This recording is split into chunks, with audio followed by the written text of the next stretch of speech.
네, 잠시 뒤 10시죠. 용산 대통령실에서 윤석열 대통령의 취임 2주년 기자회견이 열립니다.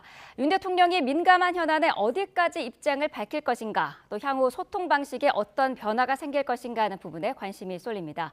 관련해서 노동일 파이낸셜 뉴스 주필, 최진 대통령 리더십 연구소 소장, 그리고 대통령실 출입하는 강희경 기자와 이야기 나눠보겠습니다. 어서 오십시오. 네, 안녕하십니까. 네. 자, 먼저 강희경 기자에게 질문을 좀 드려보죠. 오늘 이제 기자회견, 중간에 장소도 옮긴다고 하는데 어떤 형식으로 진행되는지 정리를 해주시죠. 네, 먼저 오전 10시에 2층 집무실에서 대국민 담화 형식의 메시지를 발표합니다. 네. 분량은 20분 정도 될 것으로 보이고요. 기자들 없이 참모들만 배석한 채 카메라 앞에서 미리 준비한 원고를 읽을 예정입니다. 네. 이후에는 1층에 있는 기자실과 같은 층에 있는 브리핑룸으로 이동을 합니다. 이 자리에서 브리핑룸에서 취재진들과 만나 1시간 정도 질의응답을 할 예정이고요. 그래서 기자회견이 종료되는 시점은 총 한 11시 반 정도가 될 것으로 예상이 됩니다. 총 1시간 반 정도의 시간이 그러면 예. 걸리는 부분인데 언론사의 배분 그리고 뭐 질문 순서 정하기도 쉽지 않았을 것 같아요. 네, 맞습니다. 네. 입장은 1인 1사가 원칙입니다. 네. 자리 배치는 카메라를 기준으로 카메라 앞에 앉는 언론사가 있고 카메라 뒤쪽에 앉는 언론사가 있는데요. 네. 일단 카메라 앞에 앉을 것이냐 뒤에 앉을 것이냐만 언론사들 자체적으로 추첨을 해서 자리를 정했습니다. 이후에는 대통령실에서 방송사, 통신사, 신문사, 외신 이런 식으로 굵직굵직하게 섞이도록 자리만 배치했고요. 네. 이후 입장하는 순서대로 정해진 자리에 앉으면 됩니다. 예를 들어서 YTN의 경우에는 카메라 앞쪽으로 자리가 배정이 됐고 네. 방송이라고 써 있는 자리에 선착순으로 들어가서 앉으면 되는 구조입니다. 네. 주제는 중구난방으로 질문이 나오면 안 되기 때문에 뭐 정치, 경제, 사회 이런 식으로 큰 틀에서 주제 정도만 순서를 정할 것 같고요. 질문 순서는 사회를 맡은 김수경 대변인이 무작위로 선정을 해서 그 자리에서 질문자를 선정할 예정입니다. 대통령실 고위 관계자는 현장에서 대변인과 눈을 마주치는 사람이 질문의 기회를 얻게 될 거다 이렇게도 설명을 했습니다. 네, 자 소장님, 대통령 입장에서는 총선 이후에 어쨌든 변화된 모습을 보여줄 수 있는 가장 좋은 기회이기도 한데 어떤 부분에 대통령이 좀 집중을 해야 된다고 보시나요? 그러니까 오늘 기자회견의 키워드가 국민 공감, 국민 눈높이다라고 용산 비서실이 얘기를 했거든요. 네. 근데 사실 지금 국민들의 눈높이가 상당히 높습니다. 네. 그래서 대통령께서 유감이라든지 안타까움이라든지 이런 식의 표현보다는 훨씬 더 진전된 그런 그 국민들에 대한 송구함의 표시 이런 부분을 해야 될 것 같고 또 하나는 이제 민감한 현안들이 많지 않습니까? 정치 현안들이 이런 현안들에 대해서 어떤 두리뭉술한 회피한성 답변이거나 혹은 마치 변명하는 듯한 모습을 보여줄 경우 오히려 민심인데 역풍이 불 수도 있기 때문에 훨씬 더 좀 과거에 비해서 좀 구체적이고 진전된 해법을 제시해야만 오늘 기자회견의 성과를 거둘 수 있을 거라고 봅니다. 네, 국민이 가장 궁금해하는 부분을 직접 소상히 밝히겠다라는 게 이제 대통령의 입장인데 전반적으로 어떻게 예상해 볼 수 있을까요? 글쎄요, 뭐 지금까지 상당히 오랫동안 기자회견을 안 하셨으니까 네. 오늘 오랜만에 기자회견을 하시는 거고 또 이 기자회견 계기로 또 앞으로 계속 하셔야 되겠죠. 그렇죠. 하실 거로 예상이 되고 그렇다면 이번에 뭔가 첫 단추를 좀 잘 끼워야 되지 않을까. 좀 솔직하고 담백한 그런 모습을 보였으면 좋겠어요. 네. 뭐 고민이 있으면 고민이 있다. 이런 문제가 있어서 이렇게 결정을 했다. 이런 식의 그 솔직한 담백한 그런 모습을 보였으면 좋겠고 지난 4월 1일 그 의대 증원 관련 담화 그런 모습은 절대로 보여서는 안 된다. 네. 잘하고 좋은 방향인데 아직 이해가 부족하다든가 이렇게 해서는 안 된다는 그런 말씀을 드리고 싶고 좋은 정치라는 걸 다 얘기하지 않습니까? 민심을 따르는 것이라고 민심과 싸우는 게 아니고 민심을 따르는 것이라고 하니까 그렇다고 국민에게 아부하라는 얘기는 아니지 않습니까? 네. 국민이 정말 듣고 싶은 얘기를 하는 게 대화 아니겠습니까? 국민이 듣고 싶은 얘기를 하는 게 대화다. 본인이 하고 싶은 얘기를 하는 게 아니다. 네. 이걸 좀 명심하셨으면 좋겠다 생각합니다. 네. 자, 아무래도 최대의 관심은 대통령이 민감한 현안에 어디까지 입장을 밝힐까 하는 부분인데요. 자, 미리 보는 기자회견 키워드로 하나씩 정리를 해봤습니다. 첫 번째 키워드 보겠습니다. 네, 첫 번째 키워드 바로 특검입니다. 지금 민주당이 김건희 여사 특검 그리고 최상병 특검을 밀어붙이고 있는 상황인데요. 먼저 김건희 여사 특검과 관련해서는 오늘 대통령이 어느 부분까지 이야기를 할 수 있을지도 궁금해요. 네, 검찰 수사가 진행 중인 만큼 수사에 협조하겠다 이런 원론적인 답변이 나올 가능성이 현재로서는 커 보입니다. 네. 검찰이 수사하는 사안에 대해서 일종의 가이드라인을 준다라는 이미지를 보일 수 있는 우려가 나올 수 있고요. 또 최근에 민정수석실을 만들었기 때문에 이 부분에 대해서도 조금 더 조심스러울 것 같습니다. 관건은 KBS 특별대담에서 한 얘기보다 얼마나 더 나아간 입장을 밝힐지인데요. 네. 당시 명품 가방 수수 의혹에 대해서 대통령이나 대통령 부인이 누구에게도 박절하게 대하기는 어렵다. 매정하지 못한 부분이 문제고 아쉽다 정도의 답변을 했습니다. 그러나 국민 정서에 부합하지 못한다라는 지적이 많이 나왔었기 때문에 이번에 회견에서는 송구하다는 등의 추가적인 입장이 나올 거라는 관측이 나오고 있는데요. 네. 대통령실 내부에서는 태도의 변화가 있어야 한다는 게 대체적인 시선이다라는 입장이 나왔습니다. 이 부분과 관련해서는 대통령이 어떤 부분을 부담스러워하고 있는 걸까요? 네, 검찰 수사가 이제 진행이 중인데 만약에 네. 검찰 수사에 대해서 구체적인 입장을 내놓으면 아. 마치 관여하는 듯한 모습이 나올 수 있고 민정수석 부분에서도 사정기관 장악에 대한 우려가 나오고 있는데 네. 이 부분에서 좀 더 구체적인 가이드라인을 준다라는 우려가 나올 수 있기 때문에 아마도 수사 부분에 대해서는 원론적인 입장, 다만 태도의 변화가 조금 나올 것이다. 그런 관측이 나오고 있습니다. 네. 어떻습니까? 원론적인 입장을 밝힐 수밖에 없는 상황일까요? 그렇습니다. 이제 영부인 특검은 사실 아직까지 한 번도 한 적이 없습니다. 네. 그리고 특검을 하게 되면 아시다시피 짧게는 9개월, 길게 1년 정도 하기 때문에 어떻게 보면 1년 내내 정치 바람이 이제 휘말리게 되는 거죠. 그래서 네. 특히 이제 영부인 문제 같은 경우가 특검을 하게 될 경우는 바로 이제 배우자인 대통령에까지 그런 정치적인 불똥이 튈 수 있기 때문에 이 부분은 상당히 민감한 부분입니다. 네. 다만 이유이하를 막론 이 부분이 많이 국민들에게 논란의 소지를 제공한 건 사실이기 때문에 저는 오늘 기자회견에서는 예를 들면 영부인의 어떤 명품 수수 백 부분에 관해서는 좀 더 구체적으로 확실하게 이유이할 만으로 죄송하다는 송구하다는 표현을 좀 정확하게 했으면 좋겠습니다.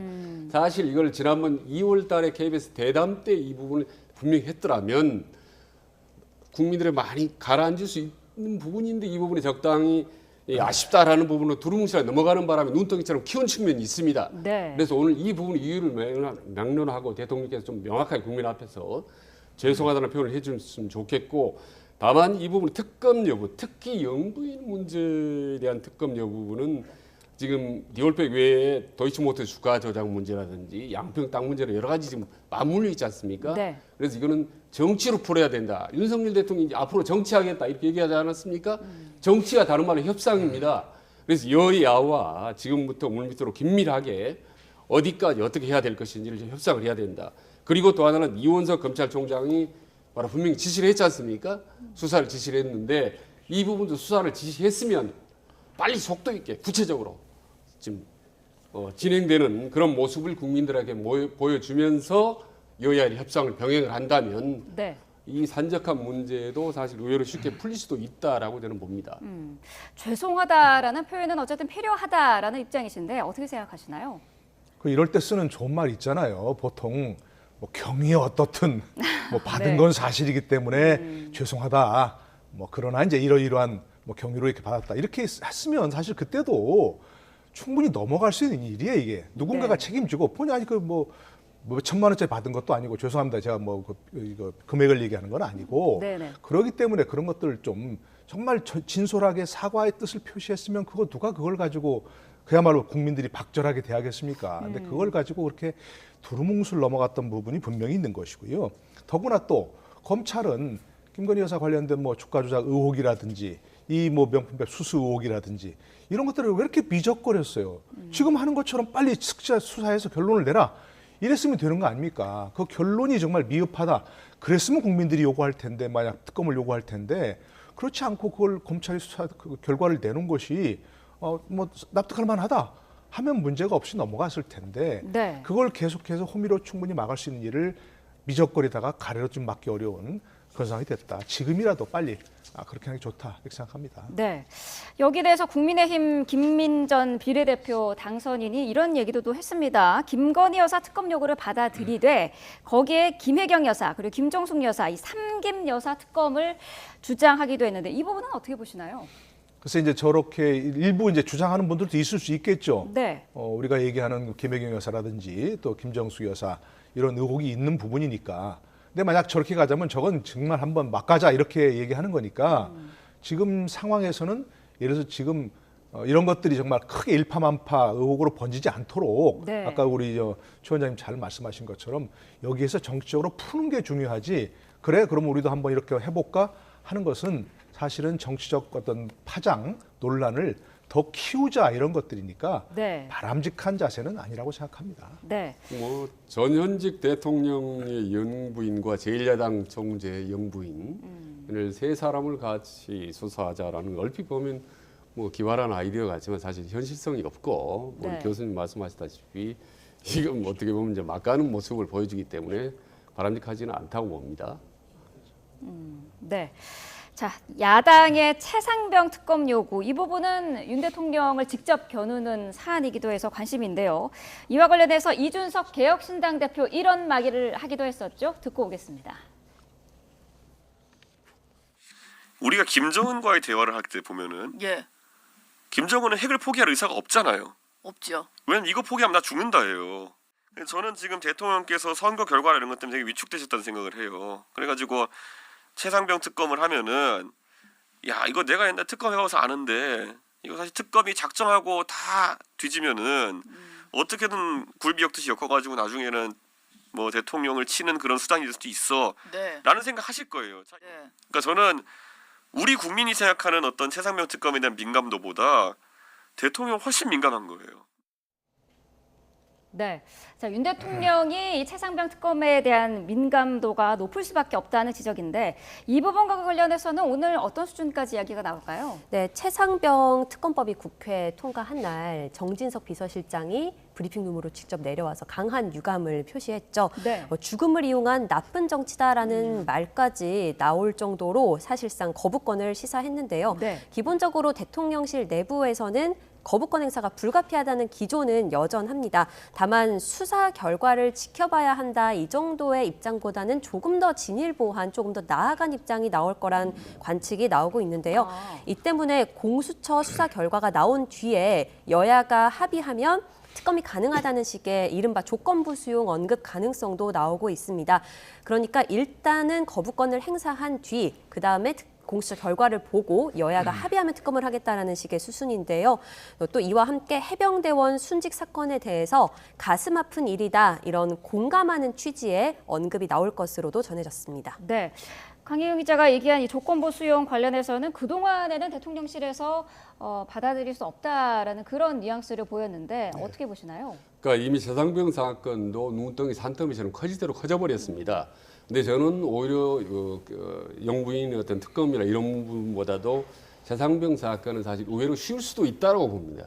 대통령 의지만 가지면 네. 책임자나 진상규명을 밝혀서 책임자 72를 명확히 가리면 되는 겁니다. 이거는 의외로 간단한 문제일 수도 있고 그리고 실제로 여권 내 국민의힘 내부에서 사실은 원론적으로는 이건 반대하지만 사실 특검 본 다음에 이 특검을 최상병 특검을 받아들일 수도 있다라는 여론도 나오고 있거든요. 네. 그렇기 때문에 이 부분은 대통령 조금만 편하게 마음을 먹는다면 이 부분 그리고 이미 너무 산더미처럼 커져서 국민들이 불편해하고 궁금해하는 부분이기 때문에 네. 이 부분은 여야가 어떤 형태로 협상을 해서 빠른 시일 내에 공채 수사와 그게 부진하다 할 경우에는 특검으로 가는 그런 과정을 아마 밟게 될 거고 또 그렇게 가는 것이 저는 명쾌한 해법이 아닌가라는 생각을 합니다. 네. 어쨌든 지금까지 취재된 바로는 그 이전보다는 진일보한 답변을 할 가능성이 높다는 건데 어떻게 보시나요?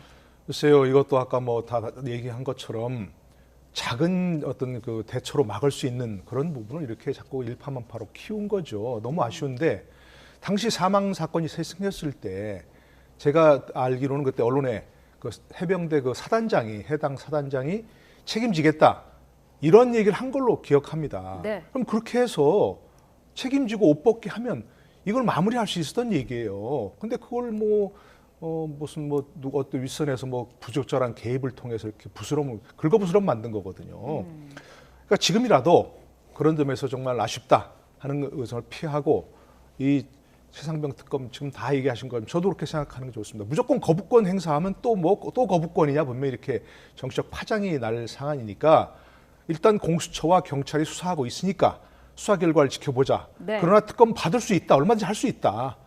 특검을 무조건 거부하겠다는 게 아니고 특검도 할 수 있다. 그러나 지금 공수처와 경찰이 특히 야당이 신뢰하는 수사기관 아닙니까? 그러니까 그것은 지켜본 다음에 그렇게 공수처의 수사가 미진하면 얼마든지 할 수 있다. 이렇게 하는 게 좋겠다 생각합니다. 이 네. 부분은 저는 법리적으로 봤을 때는 해병대 수사단의 수사권이 없습니다. 그건 다 아시는 얘기입니다. 그죠? 군사보호법 때문에 네. 군내 사망 사건은 군 수사기관이 수사할 수 없거든요. 그러니까 수사권 자체가 없으니까 수사 개입이나 이런 것은 있을 수 없는 얘기입니다. 그러니까 특검을 해도 윤석열 대통령의 그런 개입, 직권남용이라든지 이런 건 발견할 수 없는 것이거든요. 네. 그렇기 때문에 일단 특검도 할 수 있다. 그러나 이제 공수처가 수사하고 있으니까 그걸 끝나고 하자. 이렇게 받으면 저는 어떤 유연한 그런 대처가 아니겠는가 싶습니다. 네.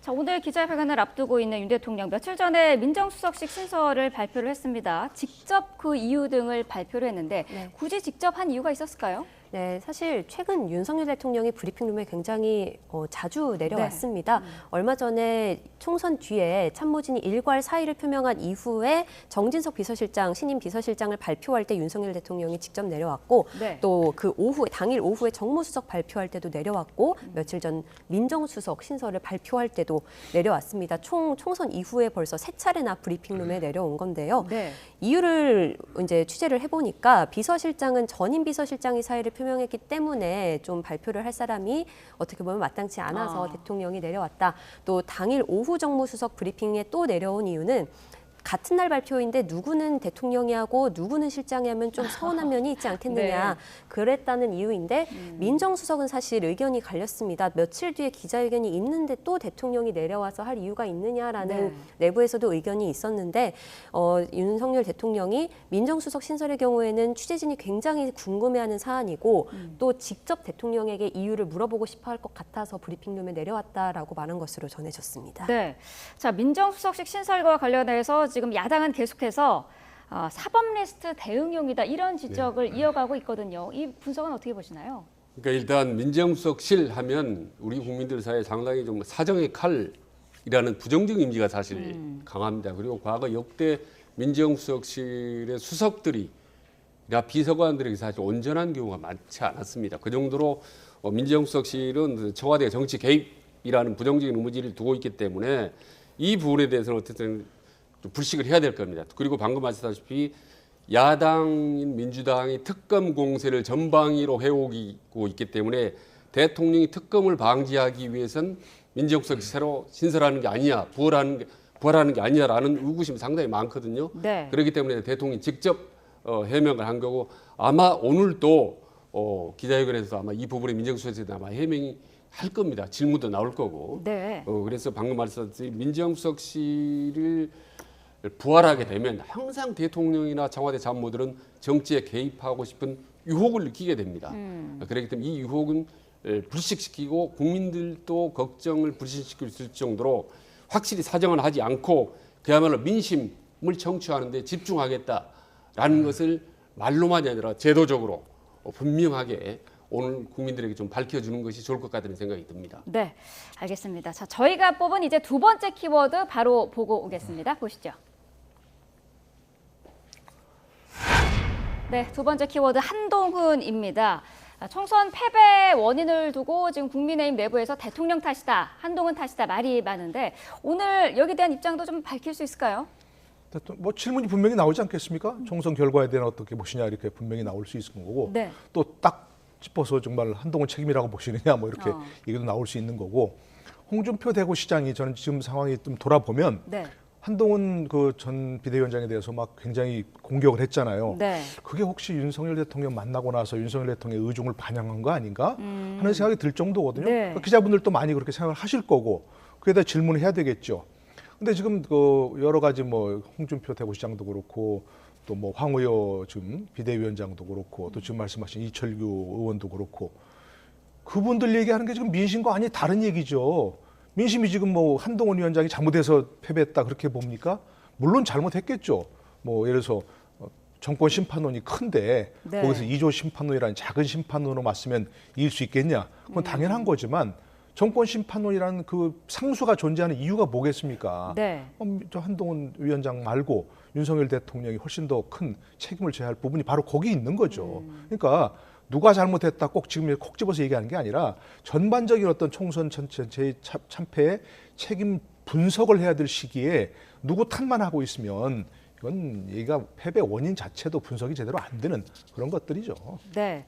올해 초 신년 대담에서 한동훈 전 위원장과 관련해서 윤석열 대통령이 이런 이야기를 하기도 했는데요. 자, 녹취 듣고 오겠습니다.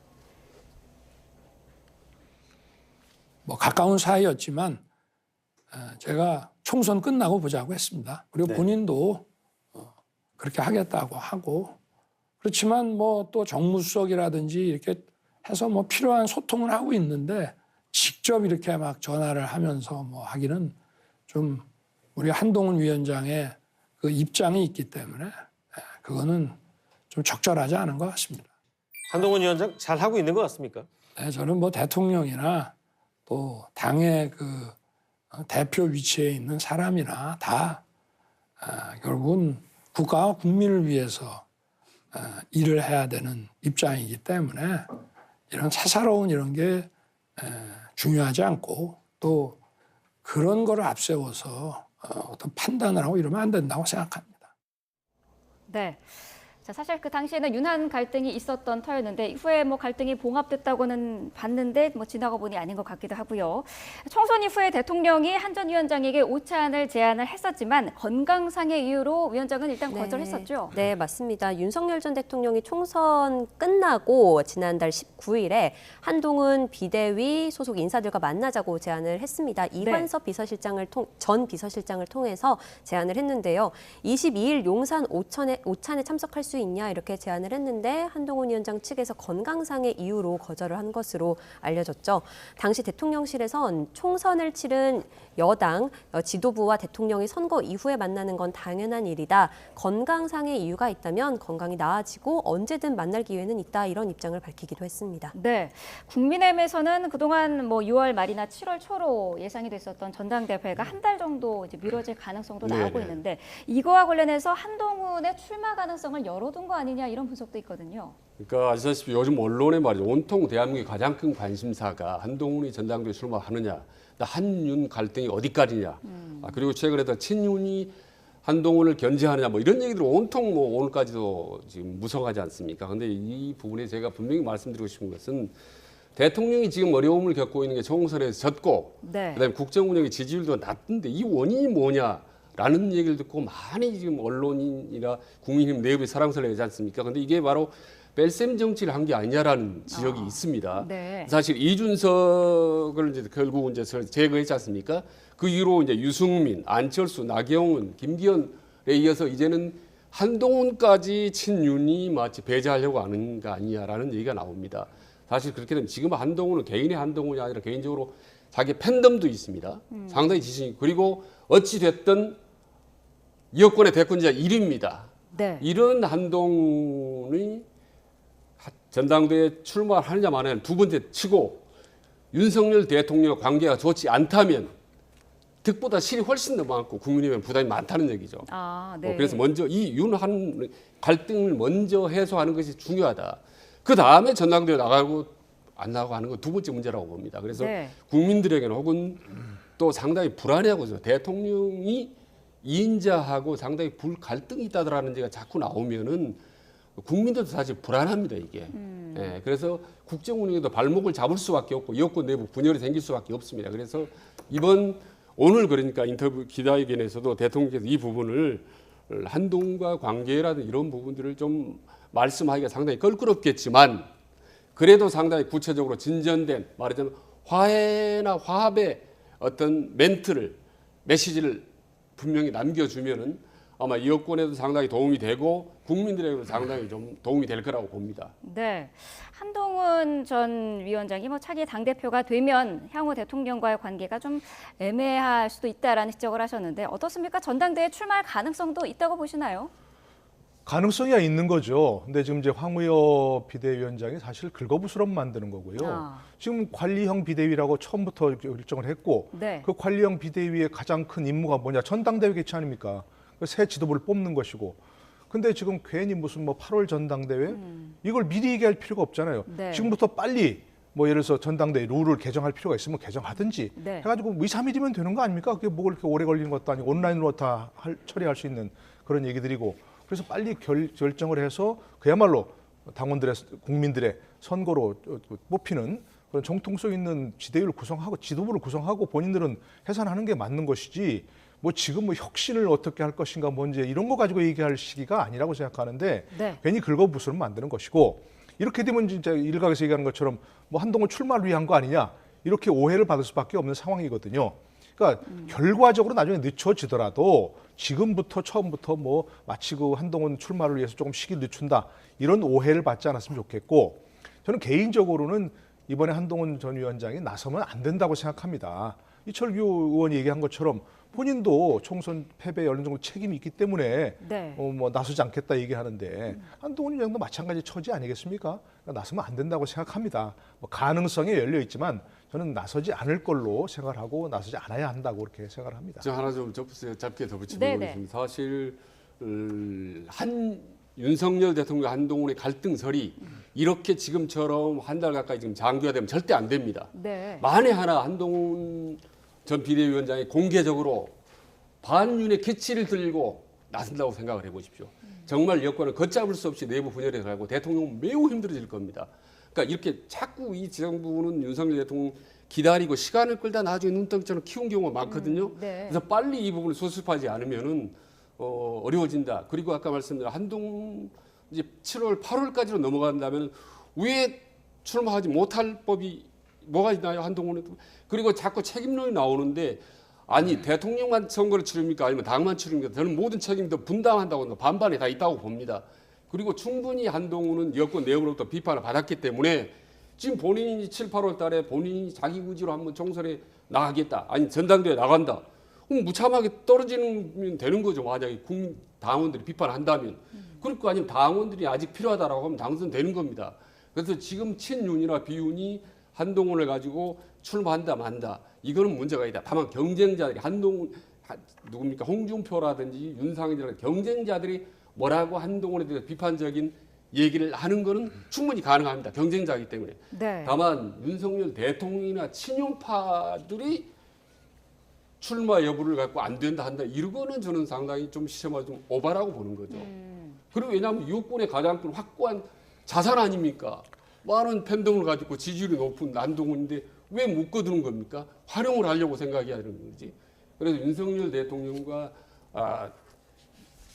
친윤파들은 차제에 오는 지자리를 계기로 한동훈을 어떻게 보면 선의 활용을 하려고 생각을 해야지. 네. 배제를 하려고 하는 순간 많은 어려움을 겪게 될 것이라는 저는 말씀드립니다. 네. 총선 이후에 대통령이 제안했던 그 오찬에 한 전 위원장이 참석을 했었으면 조금 다른 분위기가 됐었을 것 같습니다. 자, 저희가 뽑은 세 번째 키워드 보겠습니다.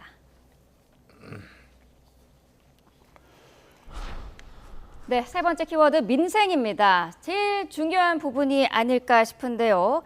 자, 민주당은 계속해서 대통령에게 1인당 25만 원 민생지원금 지급을 압박하고 있습니다. 박찬대 원내대표, 정부가 승인하지 않으면 특별법 형태로라도 실행할 수 있다. 이런 입장을 밝혔는데요. 관련 내용 듣고 오겠습니다. 우리 민주당에서는 우리 민생 관련 지원금 1인당 25만 원을 우리가 제안을 하지 않았습니까? 추경의 형태로 서로 예산을 확보하고 진행하는 것이 가장 좋은데 입법부가 제안한 그 방법에 대해서 행정부가 실질적으로 예산을 확보하고 집행을 해야 되는데 그걸 하지 않는다라고 하면 우리는 지금 간절한 부분이에요. 행정부가 못하는 부분을 입법부가 보완을 해야 되고 필요하다면 견제해야 되지 않습니까? 특별법의 형태로라도 실행할 수 있는 법안을 지금 준비하고 있는 것으로 알고 있습니다. 네, 자, 민생지원금에 대해서 대통령은 일관적으로 부정적인 입장을 밝히고 있는데 오늘 여기에 대해서도 설명을 좀 하겠죠? 뭐 지난번에 얘기하신 것처럼 사실은 이게 뭐 돈 뿌리면 오히려 어려운 사람이 더 어려워진다. 그렇기 때문에 뭐 일괄적으로 모든 국민에게 20만 원 주는 건 안 된다. 뭐 이걸 네. 밝히시겠죠. 이제 왜 그렇지 않느냐, 왜 그래서 안 되느냐를 더 이제 충분히 설명을 하셔야 될 것 같고 네. 지금 민생이 어려운 것 중에 가장 중요한 것 중에 하나가 물가가 너무 오르고 있다는 거 아니겠습니까? 근데 25만 원 뿌리면 물가가 떨어지겠습니까? 오르겠습니까? 당연히 더 오를 수밖에 없는 거죠. 25만 원 주고 25만 원 이상을 또 국민들이 세금이나 물가로 낼 수밖에 없는 그런 상황이니까 네. 바람직하지 않고요. 박찬대 의원이 원내대표가 얘기한 것처럼 저렇게 정부가 안 하면 우리가 뭐 법을 만들어서 하겠다. 저건 위헌적인 발상입니다. 그야말로 네. 우리나라 헌법은 예산 편성권은 정부에 있고 국회는 예산 심의 결정권, 승인권만 있지 않습니까? 근데 자기들이 예산부터 편성하겠다는 똑같은 얘기거든요. 있을 수 없는 얘기고 네. 기본적으로 무슨 뭐 돈을 저렇게 뿌리겠다고 하는 것은 사실은 국민들을 위해서도 결코 바람직한 것이 아닙니다. 총선 승리나 뭐 집권에는 도움이 될지 모르겠지만 결국 국민들도 그것을 알아야 됩니다. 뭐 어려우니까 돈 준다. 뭐 이런 말이 좀 물에 빠지면 지푸라기를 잡는다 얘기하는데 진짜 지푸라기를 던지면 물에 빠진 사람이 잡고 나올 수 있나요? 안 되잖아요. 그 지푸라기를 모아서 하다못해 새끼라도 꼬아가지고 던져줘야 되는 거 아닙니까? 네. 그러니까 25만 원씩 뿌릴 돈이 있으면 정말 어려운 사람들한테 충분히 지원을 해서 그 어려움 빠져나갈 수 있도록 해야 되는 것이지 모든 국민에게 25만 원 주면 한 달에 한 2만 원 꼴 아닙니까? 그거 가지고 무슨 도움이 되겠습니까? 근데요, 그게 민주당과 이재명 대표가 왜 그럼에도 불구하고 저걸 집착하느냐를 보면 생각을 할 필요가 있습니다. 네. 그러니까 국민들에게 부자든 가난하든 무조건 25만 원 준다는 게 1인당 이게 먹히거든요. 이게 말하자면 포퓰리즘입니다. 세계 어느 나라, 유럽이든 남미든 어느 나라도 하든 현금 바로 주면요, 국민들이 좋아합니다. 그게 10만 원이든 만 원이든 단도 만 원이든 그게 먹히기 때문에 지난번 총선 때 1호 공약이었고 이재명 대표, 그다음에 지난번 대담에 요번에도 주장하는데 이게 분명히 포퓰리즘인데 포퓰리즘은 윤석열 대통령이 주장했던 대로 국고를 낭비하고 많이 재정을 힘들게 하는 문제가 있지만 국민들이 또 바라는다는 또 역설적인 측면이 있거든요. 네. 그래서 이 부분에 예산뿐만 안 된다라고만 할 게 아니라 대통령이나 정부도 사실 협상을 할 필요는 있습니다. 그럼 오히려 동시에 그 25만 원 효과를 낼 수가 있거든요. 액수나 혹은 급여 방식도 절충을 한다면은 그 25만 원에 대한 국민 효과를 야당이나 정부 동시에 갖고 갈 수가 있다. 그렇기 때문에 무조건 반대할 거는 아니다. 그리고 야당 그리고 정부 여당은 그렇다면 25만 원 아니면 또 다른 대안을 제시해야 되는 겁니다. 민생 대안은 제대로 제시하지는 못하고 있고 물가는 오르고 힘들어 죽겠는데 네. 야당은 25만 원을 준다. 근데 대통령과 여당이 안 된다. 못 주게 한다. 그럼 국민들 입장에서 중도층 입장에서 상당히 오히려 정부 여당에 대해서 섭섭한 마음을 가질 수가 있죠. 그래서 상당히 이 부분은 단순히 돈 25만 원 예산 국고 낭비라고 차원에서 보지 말고 큰 틀에서 민심 차원에서 요즘 가뜩이나 어려운 서민 경제 차원에서 들여다보면 저는 이 부분도 여야 간의 협상의 여지가 충분히 저는 있다고 봅니다. 네. 자, 또 하나의 심각한 문제가 지금 장기화하고 있는 의정 갈등 이 문제인데 오늘 대통령이 좀 더 전향적인 대책을 발표할 수도 있을까요? 글쎄 이제 저희들 이제 언론에 있는 사람들은 지난번 그 4월 1일 담화를 지켜보면서 네. 예고했을 때 뭔가 해결책이 나오나 보다. 그래서 그 이전에 왜 뭐 이른바 약속대련이라고 하는 그런 얘기 할 정도로 뭔가 해결책이 나오겠지 했는데 51분간 혼자 독백을 하셨거든요. 오늘 같은 똑같은 얘기 이거는 내서는 안 되는 거고 네. 제가 모르겠습니다. 지금 현재 뭐 어떤 방법을 내놔야 어떤 대안을 내놔야 해결될지 도무지 이게 참 생각이 안 됩니다. 그거 좀 꽉 막혀 있는데 네. 이런 걸 저 해결책을 제시하라고 집권시킨 거 아니겠습니까? 대통령 시키고 그 좋은 뭐 머리 좋은 사람들이 다 있으니까 뭐 예를 들어서 물 밑에서 어떤 협상을 하든 뭘 하든 총력을 기울여서 이 문제는 해결을 해야지. 그렇지 않으면 다 의사들도 그렇고 정부도 그렇고 국민도 그렇고 다 지금 승자 없는 전부 다 패자가 될 수밖에 없는 그런 상황이 되니까 네. 오늘은 뭔가 정말 진전된 얘기 저렇게 되면 해결책이 나오겠구나 할 정도 얘기가 나와야 되는 거죠. 네. 네. 자, 지난달 29일에 있었던 영수회담과 관련해서는 이른바 비선 논란이 일고 있습니다. 대통령실뿐만 아니라 이재명 대표 측도 아니라고 지금 선을 긋고 있는데 강희경 기자 어떤 내용인가요? 네, 한 일간지에서 보도를 했죠. 함성득 경기대 정치전문대학 원장과 임혁백 고려대 명예교수가 각각 윤석열 대통령과 이재명 민주당 대표의 대리인격으로 특사 역할을 하면서 회담 성사 여부 등을 조정을 했다는 건데요. 네. 물밑에서 역할을 한 별도 별도 라인이 있었다는 겁니다. 대통령실은 대통령이 오래전부터 이 대표를 만나야 한다는 지적을 여러 곳에서 들어왔고 또 윤 대통령이 직접 결심을 해서 이재명 대표를 만나야겠다라고 해서 연락을 했다라고 선을 그었는데요. 이 부분에 대해서도 뭐 질문이 나오면 오늘 답변을 할 텐데 윤 대통령이 비선 논란에 대해 굉장히 불쾌감을 참모들에게 나타냈다라고 전해지기도 했죠. 네. 이에 따라서 참모들을 통해서 공식 라인을 통해 회담이 성사된 거다라는 입장을 밝힐 것으로 보입니다. 네.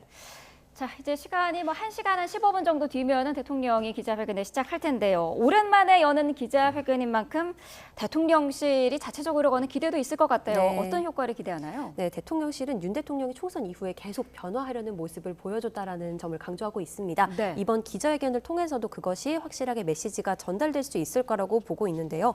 예를 들어 영수회담도 대통령과 야당 대표가 만났다는 그 자체만으로도 메시지가 됐기 때문에 이번에 기자회견도 1년 9개월 만에 연다는 것 자체만으로도 하나의 메시지가 될 수 있다 또 기대를 하고 있고요. 네. 물론 원론적인 답변만 반복되거나 기존 입장을 반복하면 또 물론 역풍이 불 수도 있긴 하겠지만 이에 따라서 이번 기자회견을 통해 소통한다는 모습을 보여주려면 입장을 또 바꿔야 하고 현안에 대한 구체적인 답변을 내놔야 한다 이런 얘기도 참모진들 사이에서 나오고 있습니다. 모든 과정이 생중계되는 만큼 대통령이 얼마나 솔직하게 진솔하게 임할지가 관건이 될 것으로 보입니다. 네, 소통의 출발점이 되기를 기대하는 게 온 국민의 마음일 것 같은데 오늘 기자회견을 기점으로 윤 대통령의 소통의 그 행보 어떻게 이어질 것으로 보시나요? 그러니까 일단 지금까지 기자회견이나 담화로 해서 득 본 게 없습니다, 대통령이. 그래서 오늘만큼은 좀 득을 좀 많이 보고 네. 오늘 계기로 해서 와, 대통령이 완전히 달라졌다. 저렇게 달라질 수 있나라는 느낌을 줬으면 좋겠습니다. 그 방법은 한없이 낮은 자세로 그리고 설명이 아니라 해법을 제시하는 이런 모습을 보여주었으면 좋겠다. 와, 저렇게 달라질 수 있구나라는 깜짝 놀라는 뭐 변화된 모습을 오늘 좀 보여줬으면 좋겠다라는 것이 저희 바람이고 아마 국민들 모두의 바람일 거라고 생각을 합니다. 네, 주필께서는 어떻게 보시나요? 그러니까 대통령이 국민과 소통이 뭐 어려운 게 아니잖아요. 비서실장, 정무수석, 민정수석 소개할 때 그냥 밑에 기자실 내려와서 현안에 관해서 한두 가지 질문 답변하고 하지 않습니까?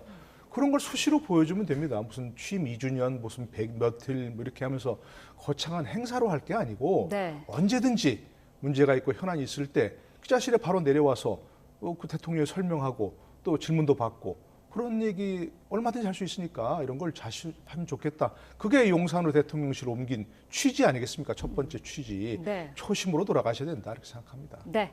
자, 잠시 뒤 10시부터 시작되는 대통령의 기자회견 저희 YTN이 생중계로 전해드리겠습니다. 관련된 내용 짚어봤습니다.